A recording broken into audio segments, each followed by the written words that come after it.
Unit 3 review starts with ratios. For this first problem, we have a ratio of boys to girls. They give us this 1:2. That can also be written as a fraction, 1/2. They tell us that there are 12 girls. We don't know how many boys. We can set up our proportion like this, cross multiply, 12 is equal to 2x, x is equal to 6. The problem below this, if boys to girls is 1:2, the question then is how many girls per the total. So in that case, it's going to be 2 out of every 3. We take this 2 and this 1, we add them together to get our total. We can then compare that to a total of 36 students and figure out how many would be girls. If I put an x there, this gives me 72 is equal to 3x, and the answer is 24. So both of these proportions start with the same ratio.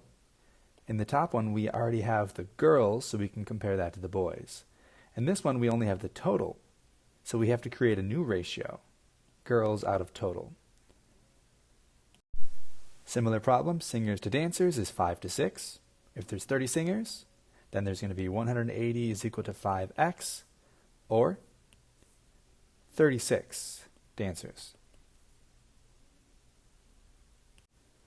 So if we start with this idea that there's 11, for every 11, 5 of them are singers and 6 of them are dancers, I know I have to find how many singers, so let's use 5 out of 11. How did I get that 11? I added 5 plus 6. So 5 per every 11. And I compare this to some number of singers for every 44 performers. I could cross multiply, but also notice that I am multiplying by 4 here. If I do that along the top, I'm going to get 20. There are 7 light bulbs inspected out of every 400. They want to know how many will be inspected for 20,000 produced. If I cross multiply and divide, I get that x is equal to 350. So I have minutes and then math problems. I like to label which one's going on the top and the bottom so I can be consistent. In 45 minutes, it was 360 problems. For 160 problems, how many minutes would there be? The exact same thing will work if I accidentally or somehow have minutes or math problems on top and minutes on bottom. As long as I'm consistent, the exact same thing will work. Notice if you cross multiply, you get the same thing. So I do think that first step where you label which is going on top and which is going on bottom is very key to avoid making mistakes. If you cross multiply and then you divide by the 360, you get 20. If I have 15 pages per minute, I'm going to use a unit rate of 60 minutes per hour and 24 hours per day. The minutes cancel out, the hours cancel out. I'm left with pages per day. That is 15 times 60 times 24, which gives me 21,600. Here I can take the number of ounces per muffin. I'll write it like this. I'm going to multiply it by 32 muffins, I guess per serving here. And then I'm going to put the 16 ounces on the bottom and the number of pounds on the top. As 1 pound per 16 ounces. And I'm trying to cancel out the ounces and the muffins. And what I have to do then is 1.5 times 32, and whatever I get divided by 16. So it's 3 pounds of chocolate. Those must be some very large muffins. On the next page I have some basic proportions, so I cross multiply. 6 times 12 is equal to 18 times x. Then I'm going to divide 72 by 18, and I get 4. Similar thing, 3 times x, 3x. 9 times 7, 63. Divide by 3 on both sides. X is going to be 21. X times negative 28 is negative 28x. 7 times 12 is 84. I'll divide both sides by whatever's in front of the variable, and I get x is equal to negative 3. 3 times 40 is 120. 2x times a negative 15 is negative 30x. I always divide by whatever's in front of the variable. This gives me negative 4 is equal to x. Cross multiplying, I have 5 times 5 is 25, x times x is x squared. To cancel this out, I take the square root of both sides, and I get 5. If I cross multiply, this gives me 128 times is equal to 2x squared, because 2x times x. I'll divide out the 2 first, and I have 64 is equal to x squared, and then I take the square root of both sides, and I have 8 is equal to x. I'm going to cross multiply. 3 times 10 is 30, and I keep the x plus 1 inside of parentheses. So this is my first step. The next thing I do is distribute. I'm going to subtract the plus 15 to move the numbers away from that side. Then I'll divide by 15, and I end up with x is equal to 1. Last problem, I have to pretend that there's parentheses for both of these. So I have 18 times x minus 2 is equal to 6 times x plus 8. If I distribute correctly, I get 18x minus 36 is equal to 6x plus 48. I like to start with the x's and avoid negatives. I could also move the numbers over by doing this. So 12x is equal to 84, divide by 12. X is equal to 7. To go from 225 to 189, that's a decrease. What percent decrease? One option is take 189 divided by 225, or the new divided by the original. This gives me 0.84, which is converted to a percentage is 84% of the original. So if I went from 100% down to 84%, that's a decrease of 16%. Could I use proportions instead? Sure. So if I think of my original as 225, my new one is 189, my original is 100%, and this down here is my x. If I cross multiply and solve, I will get that x is equal to 84. So starting at 100%, I had to take 84 minus 100, or a 16% decrease. New divided by old, 192 divided by 150 is equal to 1.28. If I convert that to a percentage, that's 128%. So if I take 128 and subtract 100, because I'm looking to know the difference, I increased by 28%.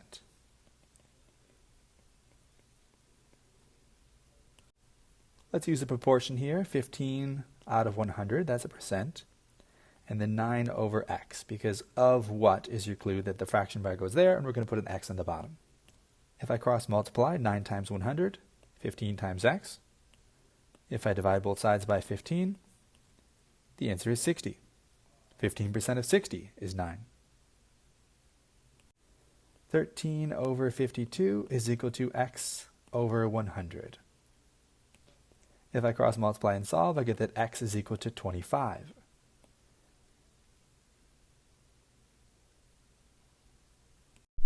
So I have the commission divided by the sales price. And the commission is 2.5 over 100. And the commission is $420.60. And down here is the missing sales price. On a calculator, 420.60 times 100. Get an answer, divide by 2.5. And x is equal to 16,824. If you think about commission and sales price, the sales price should be much higher than the commission. This is only a fraction of the total. 25 over 100, that's the percentage, of x is 225. So I'm going to take this. If I cross multiply, I have 22,500 is equal to 25x. If I divide by 25, I get x is equal to 900. 100% of anything is just going to be itself. It doesn't change, doesn't go up or down, so no changes. 200% looks a little confusing. What it actually is double. If you think about it as 200 over 100, then x over 25.5. If I cross multiplied and divided, or if I just look at the relationship here, going from 100 to 200, you double, x is going to be equal to 51. Cost $20, and it's marked down 20%. So there is a decrease.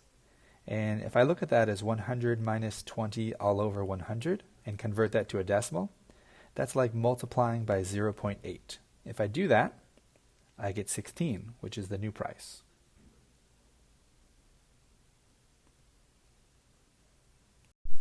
This is a percent increase because I'm adding a sales tax. So if I go from original to new, you can think of that as $19.99 times 100 plus 10 all over 100. The decimal equivalent of that is 1.10. You will get $21.989. Because we're rounding the nearest cent, that 9 pushes us up into $21.99. Let's solve this one using proportions. So I have my old and my new. My old price was $50.30. My new price remains to be seen. My old price was 100%. My new price is 119%. I took 4 and 15% and added them to 100. To cross multiply, I can look at this. I get 5,985.7. If I divide by 100, I have $59.857. If I round to the nearest cent, this is $59.86. 5 increased by 0.5%. If I set a proportion, I'm saying 5 is to what as 100 is to 100.5. If we cross multiply, we get 502.5 is equal to 100x, or 5.025 is equal to x. 80 is what percent of 25? So the 80 is actually on top. If I take 80 divided by 25, I get 3.2. If I convert that to a percentage, I get 320%. Notice it's triple plus a little bit. Of what number? So we're going to say 36 over x is equal to 18 over 100. If I cross multiply, I have 3600 is equal to 18x, or 200 is equal to x. So we have a book, 40% off. That means it's a percent decrease. The sale price is $18, and they want me to work backwards to find the original. So if I was working forwards, I would take 100 minus 40, and I would multiply by 0.6 to find the discount. And I would multiply. But since I'm working backwards, I'm going to do the same thing and divide by 0.6. So 18 divided by 0.6 gives me $30. If I wanted to test to see if that's right, I could then take a 40% discount and see if I get 18, which I do. This next problem is very similar. The $53 is after a 6% sales tax. So because I'm working backwards, I'm going to divide by 1.06. Adding this sales tax is like a percent increase. So I take 100 plus 6, I convert it to a decimal. In this case, I get $50. And if you just think about it, price before the sales tax should be cheaper. 15% of an 8-hour workday in meetings. How many minutes? I'm going to start with this ratio, 8 hours per workday. To find 15% of it, I'm going to multiply by this ratio, 15 per 100. And finally, let's multiply by 60 minutes per 1 hour. If I look at the top of this fraction, I can multiply straight across 8 times 15 times 60, and I get 7,200. If I look at the bottom, I have 1 times 100 times 1, so I'm dividing by 100. The answer is 72.